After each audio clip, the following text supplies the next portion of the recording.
Assalamualaikum warahmatullahi wabarakatuh. Sebelumnya perkenalkan, nama saya Aquila Joylan Mesak Meok dari kelompok 2 tugas rekayasa nilai. Kali ini akan mempresentasikan mengenai penerapan value engineering studi kasus Robert Street Improvement. Adapun outline-nya yang akan kita bahas, yaitu yang pertama ada pendahuluan yang membahas mengenai latar belakang proyek, tujuan dan juga kendala. Dan juga ada analisis proyek yang membahas mengenai model biaya, atribut kinerja, matriks atribut kinerja, analisis fungsional, diagram phase, spekulasi, evaluasi, dan juga rekomendasi. Yang pertama ada pendahuluan. Laporan VE merangkum seluruh kegiatan studi yang dilakukan oleh Departemen Transportasi Minnesota. Subjek value engineering yaitu TH952A, Robert Street Improvement. Studi dilakukan saat proyek sudah mencapai 60% dari desain. Ruang lingkup studi yaitu untuk memverifikasi atau meningkatkan konsep yang diusulkan oleh proyek. Kemudian ada latar belakang proyek. Robert Street merupakan jalan utama atau kita sebut dengan arteri minor utara sampai selatan dengan panjang 2,3 mil yang melewati jantung distrik bisnis komersil di West Santa Paulo. Batas proyek di selatan ada Mandota Road dan juga di utara ada Annapolis Street. Untuk konfigurasi jalan, Mandota Road sampai Butler Avenue itu ada 5 jalur tidak terbagi tanpa tempat parkir. Dan untuk Butler Avenue sampai Annapolis Street itu ada 3 jalur tidak terbagi dengan tempat parkir. Di sepanjang koridor banyak jalan masuk di 2 sisi jalan dan jarak antara masuk hanya 50 kaki sehingga tingkat kecelakaan di atas rata-rata. Untuk lokasi proyek dapat dilihat pada slide. Selanjutnya ada potongan melintang dari Robert Street Improvement dapat dilihat pada gambar berikut. Untuk tujuan proyek sendiri yaitu untuk merekonstruksi jalan sehingga dapat meningkatkan keselamatan, mobilisasi, serta menyediakan akomodasi untuk memenuhi standar Americans with Disabilities Act atau disingkat ADA. Adapun 4 poin yang bisa kita jabarkan untuk tujuan dari proyek, yaitu yang pertama ada infrastruktur, keamanan, estetika, dan juga transit. Selanjutnya kita masuk ke rencana proyek. Untuk rencana proyek yang pertama ada infrastruktur yang mengatur mengenai pengupasan atau pelapisan ulang permukaan perklasan aspal. Kemudian ada mengganti trotoar beton yang rusak. Selanjutnya ada mengganti saluran pembuangan air hujan. Dan yang terakhir ada peningkatan saluran pembuangan sanitasi dan saluran air utama. Yang kedua ada keamanan. Keamanan mengatur mengenai penambahan median yang ditinggikan di sepanjang jalur putar tengah. Kemudian yang kedua ada menyediakan kapasitas tambahan di setiap arah bagian utara Robert Street. Dan yang terakhir ada peningkatan persimpangan atau pelebaran radius, peningkatan sinyal lalu lintas, dan juga penambahan jalur putar khusus. Untuk rencana proyek yang ketiga, yaitu estetika yang mengatur mengenai penggantian lampu penerangan jalan dengan yang lebih efisien dan juga estetik. Dan juga ada penambahan elemen hijau di sepanjang Robert Street menggunakan pohon-pohon dan elemen lanskap pada koridor.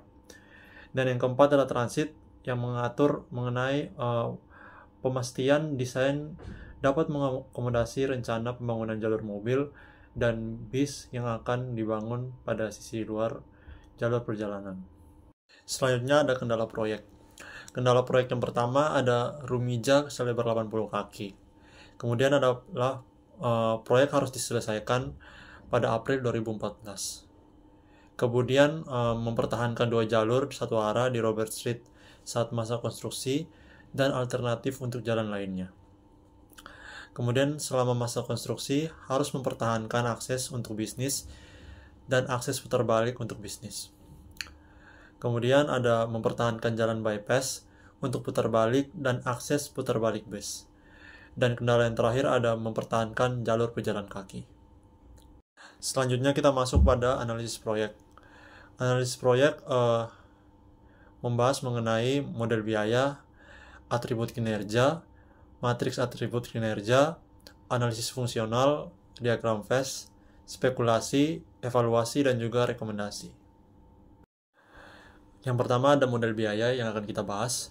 Model biaya ini disusun untuk mengidentifikasi elemen konstruksi utama dan persen dari total biaya proyek untuk item biaya yang signifikan. Seperti contoh pada gambar yang di samping, bahwa rekonstruksi jalan raya dan lanskap jalan raya termasuk penerangan mencakup lebih dari 50% proyek. Selanjutnya ada atribut kinerja. Atribut kinerja adalah bagian yang sangat krusial dari sebuah proses value engineering. Performa dari tiap proyek harus ditinjau dan disetujui oleh tim project, value engineering team, dan stakeholders di setiap awal proyek. Atribut-atribut tersebut mempresentasikan tiap aspek dari ruang lingkup proyek dan penjadwalan yang memiliki nilai potensial. Value engineering team bersama dengan tim project mengidentifikasi dan meninjau atribut performa dari sebuah proyek, lalu meninjau konsep dasar yang berkaitan dengan atribut-atribut ini. Atribut kinerja yang sudah ditinjau digunakan untuk identifikasi, evaluasi, dan ide dokumen serta rekomendasi sebuah proyek. Nah, untuk atribut kinerja dan definisi dapat dilihat pada tabel di samping, di mana untuk atribut kinerja main lane operation, definisinya yaitu penilaian operasi lalu lintas dan tingkat keamanan dengan batasan proyek. Kemudian ada local operation dengan definisi penilaian operasi lalu lintas dan tingkat keamanan dari infrastruktur jalan lokal.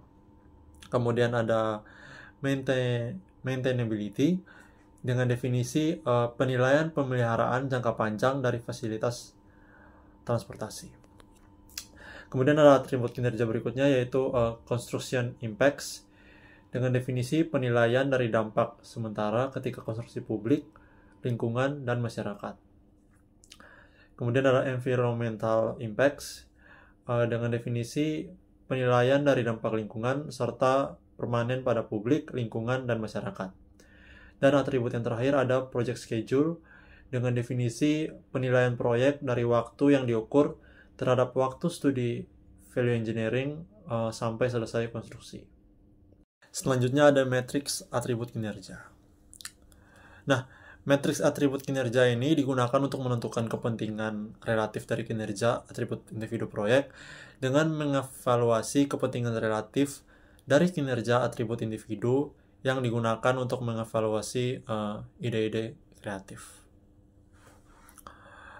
Untuk tabel dari performance atribut matriks dapat dilihat pada slide. Nah, atribut akan dibandingkan secara berpasangan dan atribut akan dimasukkan ke dalam matriks untuk setiap pasangannya, lalu didiskusikan. Setelah itu dihitung setelah menormalkan skor dengan menambahkan 1 poin ke setiap atribut dan persentase, kemudian dihitung dan bila dijumlahkan hasilnya akan menjadi 100. Selanjutnya ada analisis fungsional. Pada tahap ini dibuat berdasarkan elemen dari cost model dengan biaya yang ditampilkan adalah biaya asli dari perkiraan. Lalu elemen proyek menjadi fungsi. Dan fungsi ini dinyatakan dengan pernyataan kata kerja, kata benda untuk mengurangi kebutuhan proyek ke tingkat mendasar. Untuk fungsi utama yaitu yang pertama ada mengurangi konflik, mengurangi tabrakan, mengurangi citra koridor, mengurangi kemacetan, meningkatkan mobilitas, mengurangi biaya pemeliharaan, dan juga meningkatkan vitalitas ekonomi. Untuk tabel dari analisis fungsional dapat dilihat pada slide. Selanjutnya kita masuk pada diagram phase. Diagram phase merupakan kepanjangan dari The Functional Analysis System Technique yang merupakan diagram yang menyusun fungsi-fungsi dalam urutan yang logis, di mana apabila dibaca dari kiri ke kanan, maka fungsinya akan menjawab pertanyaan bagaimana. Dan jika diagram dibaca dari kanan ke kiri, maka fungsinya akan menjawab pertanyaan mengapa. Untuk gambar diagram phase dapat dilihat pada gambar berikut. Nah, diagram phase untuk proyek ini menunjukkan peningkatan operasi arus utama dan peningkatan operasi lokal sebagai fungsi dasar proyek ini. Fungsi utama yang kedua yaitu termasuk menjaga lalu lintas dan relokasi utilitas. Hal ini memberikan tim value engineering pemahaman tentang alasan desain proyek dan apa saja yang perlu dipertimbangkan fungsi yang dapat menawarkan peluang terbaik untuk peningkatan biaya atau kinerja. Kemudian ada spekulasi. Selama fase spekulasi atau kreatif dari rencana pekerjaan value engineering, tim value engineering melakukan brainstorming ide-ide tentang bagaimana caranya melakukan berbagai fungsi. Ide-ide ini didasarkan pada informasi yang tersedia yang diberikan kepada mereka di waktu penelitian dengan mempertimbangkan kendala dan keputusan pengendalian yang ada diberikan kepada mereka. Untuk ide-ide yang tercantum di bawah ini sesuai dengan masing-masing fungsi yang sedang dipertimbangkan. Yang pertama ada fungsi menjaga lalu lintas melalui koridor, yang kedua ada fungsi menjaga lalu lintas ke tempat usaha, yang ketiga ada fungsi relokasi utilitas, dan yang keempat ada fungsi meningkatkan kemampuan konstruksi. Yang pertama ada fungsi menjaga lalu lintas melalui koridor. Untuk fungsi menjaga lalu lintas melalui koridor, mengatur mengenai yang pertama ada satu jalur setiap arah tanpa bypass dan tidak boleh berbelok kiri. Kemudian ada pemindahan lalu lintas ke tengah dan membuat garis luarnya terlebih dahulu. Untuk penutupan penuh satu bagian saja, dan untuk penutupan penuh seluruh bagian. Selanjutnya ada pindahkan lalu lintas dua jalur setiap arah keluar dan bangun median jalan terlebih dahulu. Kemudian ada pindahkan lalu lintas ke tengah dua jalur tiap arah dan bangun semua utilitas dan trotoar terlebih dahulu. Kemudian adalah hilangkan penghalang sementara dan kurangi kecepatan konstruksi hingga 25 mph. Kemudian ada tandai rute bypass hanya sekali. Izinkan penawaran A plus B untuk mempersingkat durasi proyek. Izinkan kontraktor untuk memodifikasi kontrol lalu lintas. Tinjauan konstruktabilitas menggunakan kontraktor secepatnya. Kemudian kurangi detail, usulan tahapan, dan biarkan kontraktor menentukan berdasarkan pengendalian lalu lintas berdasarkan batasan atau spesifikasi kinerja. Selanjutnya ada gunakan ATC untuk pekerjaan pengaturan lalu lintas dan berikan rencana pementasan kepada kontraktor sebelum melakukan penawaran. Selanjutnya ada gunakan proses penawaran nilai terbaik. Memanfaatkan tiang sinyal yang ada untuk sinyal sementara semaksimal mungkin. Gunakan bundaran sementara dan bukan sinyal sementara. Dan yang terakhir ada membangun trotoar untuk mengekang di satu sisi jalan. Untuk fungsi yang kedua, yaitu fungsi menjaga lalu lintas ke tempat usaha. Yang mengatur, yang pertama ada pertahankan dua jalur dalam satu arah tanpa belok kiri dan berikan garis depan yang berlawanan dengan arah bisnis untuk memberikan akses. Yang kedua ada hubungi individu penyandang disabilitas untuk mengidentifikasi kebutuhan mereka.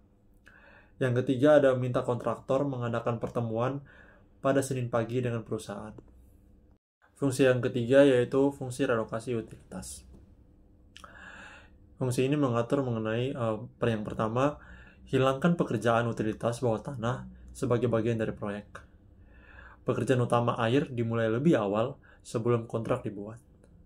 Kemudian, gunakan parit utilitas bersama untuk semua utilitas kering di bawah trotoar. Dan yang terakhir, pekerjaan utilitas selesai pada tahun 2014 sebelum pekerjaan jalan dimulai. Untuk fungsi yang terakhir, yaitu fungsi meningkatkan kemampuan konstruksi. Yang mengatur, yang pertama, perluas jalur kanan hingga 100 kaki. Lalu ada gunakan penutupan jalan penuh, penutupan jalan samping selama konstruksi, kemudian gunakan kontrak terpisah untuk merelokasi utilitas. Kemudian mempersingkat proses persetujuan untuk memulai konstruksi lebih awal pada tahun 2014.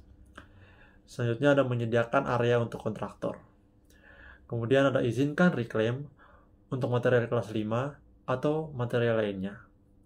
Dan yang terakhir ada melakukan pertemuan pra-penawaran untuk mendiskusikan proyek dengan perencana. Selanjutnya kita masuk ke poin evaluasi. Evaluasi ini dengan mempertimbangkan berbagai kendala dan beberapa faktor dalam pengambilan keputusan serta mempertimbangkan kelebihan dan kekurangannya. Setiap ide kemudian dievaluasi dengan cermat. Tim value engineering juga memberi peringkat pada keseluruhan ide, 0 hingga 5. Ide berperingkat tinggi, 4 atau lebih tinggi, akan dipertimbangkan lebih lanjut. Ide yang dianggap setara dengan baseline dinilai 3 didokumentasikan sebagai pertimbangan desain, dan yang berperingkat rendah, 2 atau lebih rendah, dikesampingkan. Namun, tim harus memberikan deskripsi singkat mengenai pembenaran pada peringkat rendah. Untuk hasil evaluasi yang pertama, untuk fungsi menjaga lalu lintas melalui koridor, dapat dilihat pada gambar di slide. Dari gambar ini, 17 ide yang dihimpun oleh tim value engineering dapat dilihat bahwa terdapat 7 ide yang mendapatkan nilai kurang dari 3, yang mana akan dicabut dari pertimbangkan lebih lanjut. Kemudian ada 5 ide yang mendapatkan nilai 3, yang mana akan diteruskan sebagai perkembangan desain. Kemudian ada 4 ide yang memiliki nilai lebih dari 3, yang mana akan diajukan sebagai rekomendasi. Dan terdapat 1 ide yang tetap akan dijalankan sesuai dengan rencana awal. Kemudian ada hasil evaluasi dari fungsi menjaga lalu lintas ke bisnis atau tempat usaha. Dari tabelnya dapat kita lihat bahwa dari 3 ide yang dihimpun oleh tim value engineering, terdapat 1 ide yang mendapatkan nilai kurang dari 3, yang mana akan dicabut dari pertimbangan lebih lanjut. Terdapat 1 ide yang memiliki nilai lebih dari 3, yang mana akan diajukan sebagai rekomendasi. Dan terdapat 1 ide yang tetap akan dijalankan sesuai dengan rencana awal.